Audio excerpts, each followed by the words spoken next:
After 13 months of relentless conflict, a ceasefire has been reached between Israel and Hezbollah in Lebanon. U.S. President Joe Biden announced the agreement effective from 4 a.m. local time on Wednesday. The deal aims to bring a permanent cessation of hostilities along the Lebanese-Israeli border. Israeli Prime Minister Benjamin Netanyahu warned that Israel would retaliate strongly if Hezbollah violated the terms. However, Hezbollah has not yet issued a response.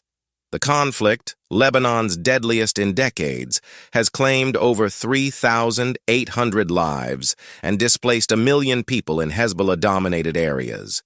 It began in October 2023, shortly after the Gaza war erupted, with Hezbollah launching rocket attacks into Israel in support of Hamas.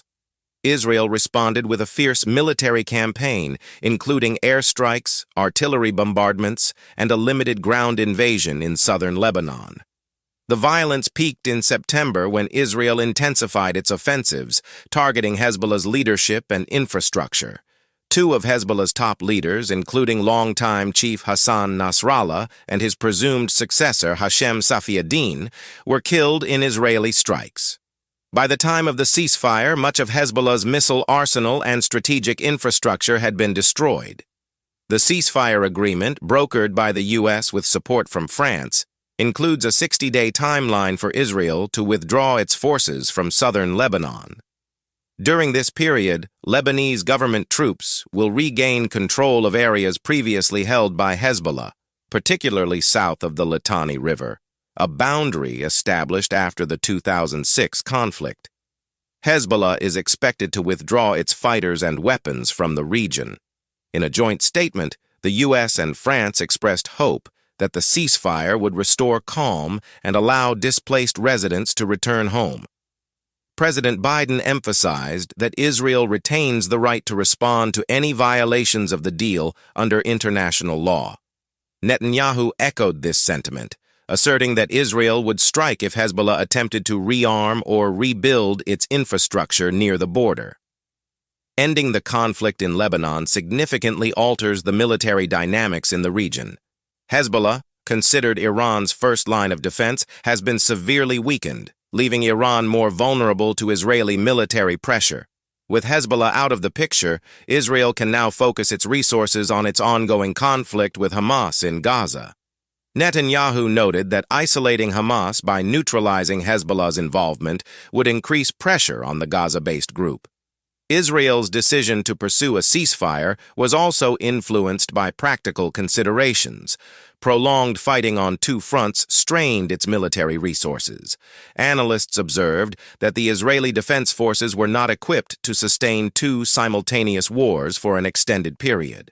Lebanon faces an enormous challenge in rebuilding after the war.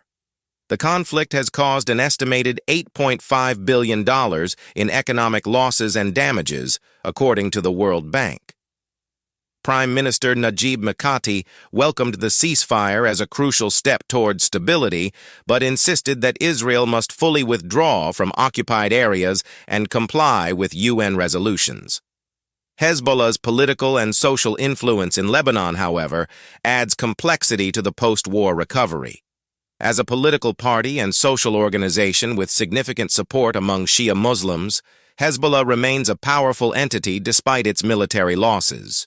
Critics fear that reducing Hezbollah's power could spark internal violence, while its supporters view the group as a vital defender of Lebanon's sovereignty. The ceasefire's early hours saw continued hostilities, with both sides launching attacks until the deadline. Israel struck parts of Beirut, and Hezbollah fired drones into Israel. Such incidents underscore the fragile nature of the agreement. Netanyahu has made it clear that any breach by Hezbollah will provoke a swift and decisive Israeli response. The ceasefire represents a crucial opportunity to end the suffering caused by 13 months of relentless conflict. While the road to lasting peace remains uncertain, the agreement has provided a glimmer of hope for stability in a region long plagued by violence.